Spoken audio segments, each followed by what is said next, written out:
Okay, everyone, so welcome to the meditation class. And as always, I will just do a little bit of an introduction before we get down to business, so to speak. So one of the, I think, very important facts or realities about meditation and about the Buddhist path in general is that whenever you read the suttas, you read the word of the Buddha, you see it is always concerned about happiness in one way or another. You go through various stages of happiness, starting from the very beginning of the path, when you just practice kindness and morality, and then going stage by stage, and every stage brings in a sense a new level, a new degree of happiness on the path. And by happiness I mean anything which is kind of a positive experience, right? Not the sensual experience, but a positive experience mentally, and moving on. And this whole idea of happiness becomes a very good baseline on which to decide whether you are making the right kind of progress or not, right? If happiness is where we want to get, it gives us a kind of idea of whether we are practicing rightly or not.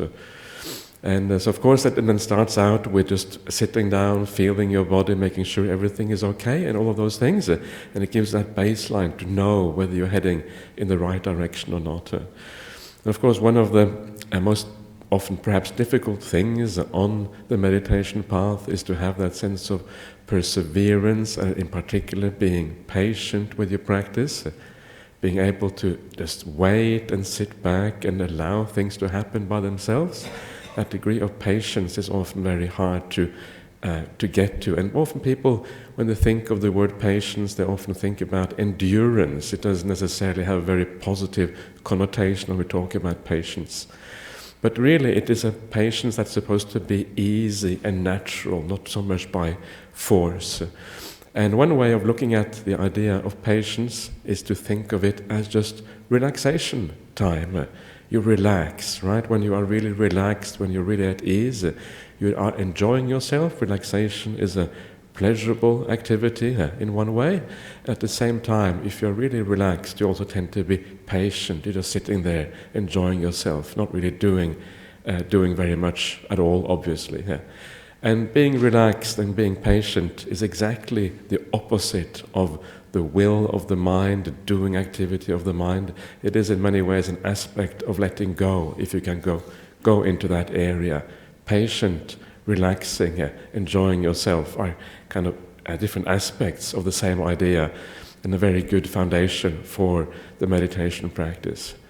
So this is, I think, a very good way to start out all meditation, is the idea of relaxing, thinking of yourself as just relaxing and enjoying yourself. And as you do that, as you relax, very often what you find when you start relaxing is that the mind, first of all, it goes into a little bit more turmoil, because very often we control the mind a little bit, we keep it in check in a certain extent, and then when you relax, it gets worse. Right, and then you kind of get over the hump, it gets worse, and then as you keep on relaxing, it actually starts to get better. And there comes a point down the line when mindfulness gets reasonably well established. So you go through the relaxation process, mindfulness gets established because you are relaxing, you're allowing things to be, allowing the mind to do its own thing, and that is where you can start going with the meditation object. So it becomes a much more natural process. You relax, you enjoy yourself, and then you keep that in mind all the time, that you are relaxed and enjoying the process. Okay. Oh, okay, so that's very kind of you. I've got a bit of a cold, so that's handy. Sadhu, sadhu.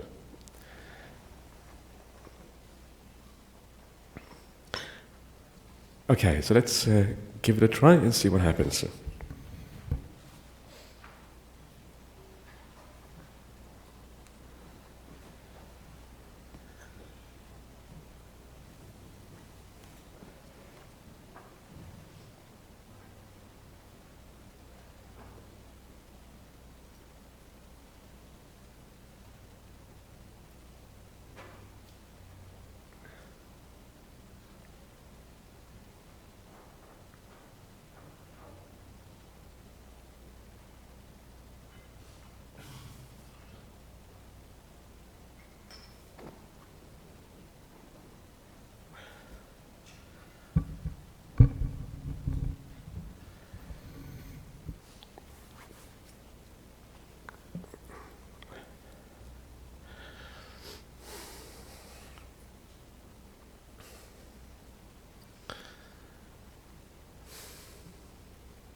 Okay, so as always, when you start out with the meditation, just close your eyes and feel your body.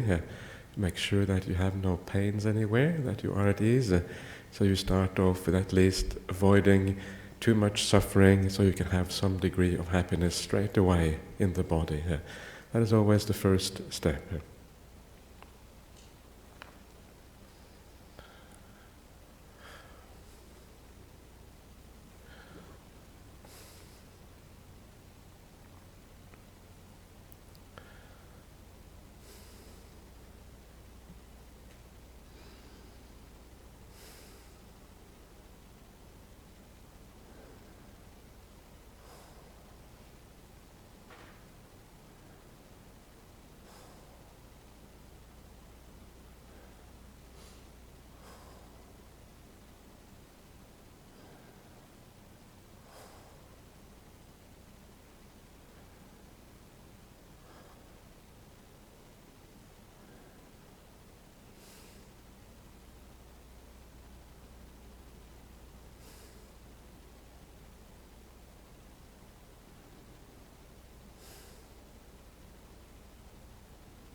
And then remember that you have come here to relax and to enjoy the meditation practice. It's like a short holiday from your ordinary life.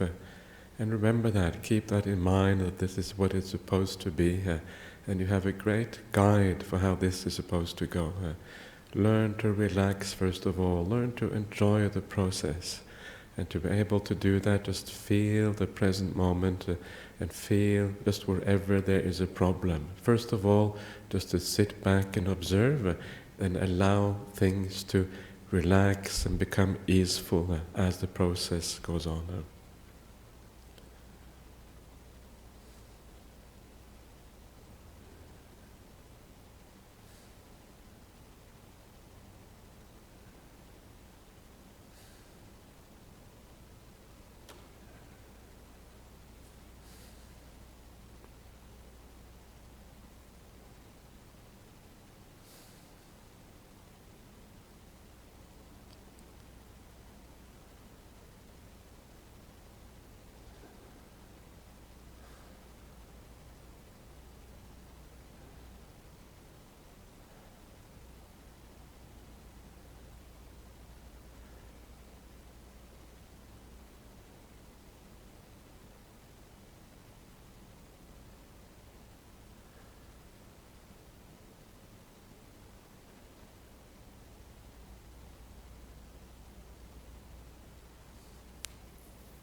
And just think of yourself as being on a short holiday.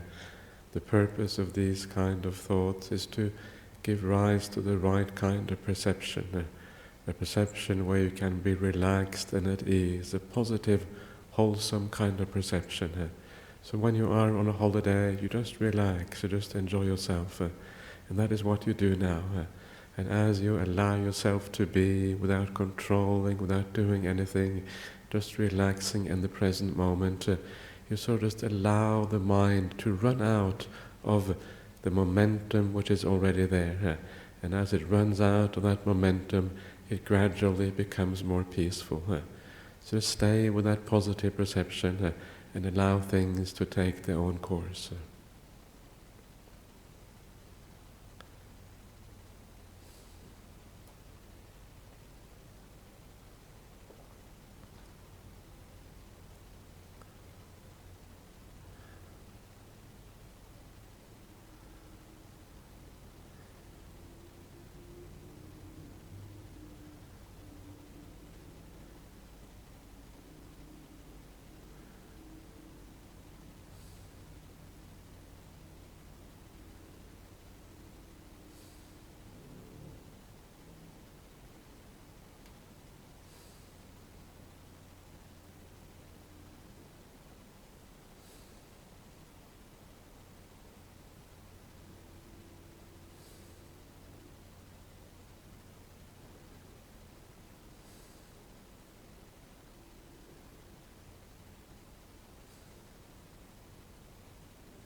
So keep in mind that perception of being on a holiday, even if only for a very short period.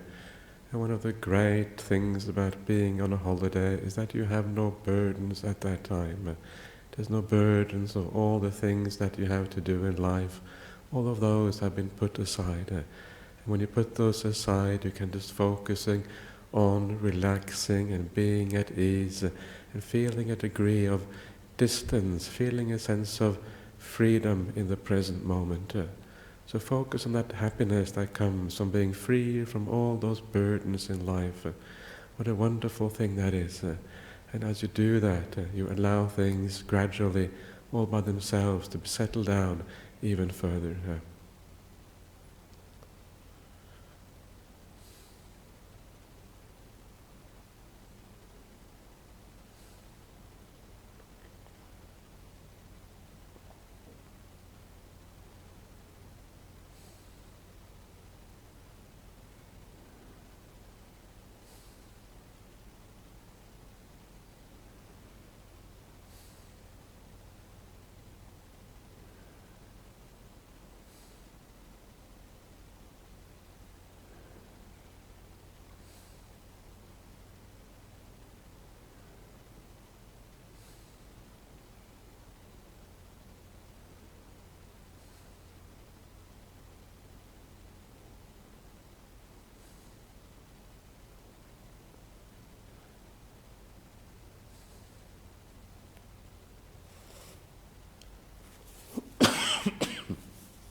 And as you are on this wonderful holiday away from all your duties and just enjoying that, then hopefully you're also being just very patient and very content in the present moment. Very patient because a holiday is just an act of relaxing and being at ease and being patient with that. And as you do that, hopefully mindfulness is arising. And as the mindfulness arises, there comes a point when it's natural to move on to the meditation object. So if you want to move on to the breath when the mindfulness is there, that is the right time to move on. But remember, as you do that, also then you should have a sense of being relaxed and at ease and being endlessly patient with the breath, as if you're holding a small baby, being patient, as much patience as you possibly can muster at that time, just waiting and again allowing things to develop.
Okay, so we are now coming close to the end.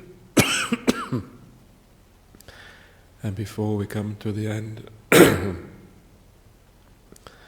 just very briefly review your meditation experience and try to understand the process of what is happening here.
Okay, so please sit comfortably here.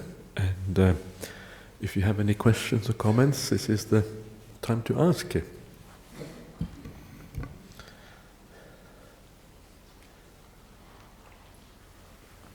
Thank you. Any comments on the meditation here? No comments, no questions, everybody happy? Okay, that's wonderful. So we'll move on to some questions from overseas.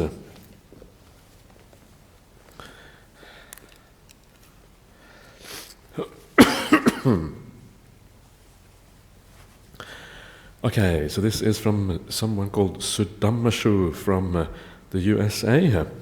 And the question is as follows. In meditation, I can see my mind having lots of desires, going from one thought to the next one, not doing a good job of calming down these desires. Are there any strategies? So overcoming desires in meditation, how do we do that? And this is one of the reasons why I always focus on finding some pleasure in meditation. Because if you find pleasure in the meditation practice, then there is lot less desires for other things. If meditation is uncomfortable, the desires are likely to increase even further because you want to find happiness somewhere else. This is actually one of the very useful things about enjoying the meditation practice. So this is one way of overcoming desire, and I think that's probably the most powerful one. Another way that is often, which I find also very useful, is to do, if you can do a little bit of death contemplation. A lot of the desires that we have are connected to things in this world, and if you remember that you're going to die and that death is very uncertain, very unreliable, you don't know when it's going to happen, a lot of those desires become meaningless in the face of death. So a little bit of death contemplation, just reminding yourself, okay, this is unreliable, uncertain. Why am I even thinking about the future? The future is completely irrelevant. The idea of patience is that you are patient now, in the here and now, not worrying about anything that's going to happen beyond this thing. Now you're on holiday, and as far as you're concerned, this holiday kind of stretches out almost infinitely into the future. Why? Because the future is so uncertain that it's crazy to think about it in the first place. So it's a little bit of that death contemplation can often calm down the desires, the ill will, and all of these defilements, because they're all related to this world. And once you let go of that, it disappears. So try those things, and if that doesn't work, then maybe what you have to do is just continue your practice of virtue and kindness and the basic aspects of the path, and practice those. Keep on doing those things, and then that's also a way of slowing down the desires and defilements of the mind. Okay, then we have someone called Guse from Germany. I hope I pronounced that correctly. And how do you let go and relax when pain, dizziness and nausea shakes the body? It is hard to make peace and calm down. Well, if you feel nauseous and dizzy, maybe it's not the right time to meditate. Maybe you should lie down instead and do something else, because it's hard to meditate if the body isn't quite healthy. It is hard to meditate. So pain, dizziness, and nausea, and these kind of things, try to overcome them before you go into the meditation practice. I usually don't recommend people to sit with too much pain. Certain meditation techniques that tell you to sit there with the pain, but I think it often detracts from the meditation practice. It's hard to be really mindful, hard to be at ease, hard to enjoy what you're doing if you have all of these kind of things in the body. So sit in a comfortable way, try to overcome these things first of all, then move on to the meditation afterwards. If these things are permanent problems, it's a different issue. If you have permanent problems with dizziness and pain, then of course you have to try to meditate with them. You have to try to get a sense of perspective on them, almost like you detach from them. So this is a bit more difficult to do, but you certainly can do that as well. But a similar kind of process whereby you sit back and you just try to observe. You try to be the passenger on the train, right? The passive observer, being aware of these things, knowing what they are instead of getting involved in them. And then you can actually observe even these unpleasant sensations and be more detached, and then just see them for what they are rather than being involved in them. Okay, last one is Meb from the UK. I haven't found any references to beauty in the Anapanasati Sutta on breath meditation, though this is what happened to me and how Ajahn Brahm described it. Any idea why the Buddha did not speak about beauty when describing meditation? Actually, he does speak about beauty. You just have to know where to look for it, right? This is part of the problem. You read these things, and because you don't see the word beauty, you think it's not about beauty. But the word beauty can occur in different guises, in different language. So actually, the Anapanasati Sutta is packed with beauty when you look in the right way. And one of the first things that you will see is Anapanasati Sutta divided into 16 stages. Stage 5 is about experiencing piti. Piti is rapture. Rapture is beautiful. Then you have sukha, happiness. Happiness, beautiful too. Then you have the what comes after that? Anyway, all of these stages are about experiencing positive feelings, and from that point, from experiencing rapture all the way till you enter the samadhi, the jhanas, all that part of the path is about beauty, experiencing the positive things on the path. In fact, it even starts before that, because when the breath starts to calm down, when the breath becomes continuous, you're observing the whole breath, stage number 3 and 4 of Anapanasati. If you see it in the right way, if you perceive it in the right way, you perceive that too as beautiful. And actually, it's a very, very skillful and beautiful technique to experience things as beautiful, because beauty is something that attracts us. And when we are attracted to things, easy to stay with it, right? No need for concentration, no need for that hardness of the mind. It's a natural stillness, a natural being drawn towards the object of meditation that happens there. So it's often it's more like an attitude towards things when you see the beauty. Things also have an inherent, maybe not inherent, things also have a degree of beauty because they are attractive, but often it's how we look at things. You can sit here and you can focus just on the beauty of the peace in the present moment. And by focusing on that and making that important, it actually becomes beautiful because your attitude is right. Okay, so good luck, and hopefully that will be helpful. Anybody else would like to say anything? Anything else? Everybody happy? Happy? Okay, great. Let's just pay respect to the Buddha Dhamma Sangha.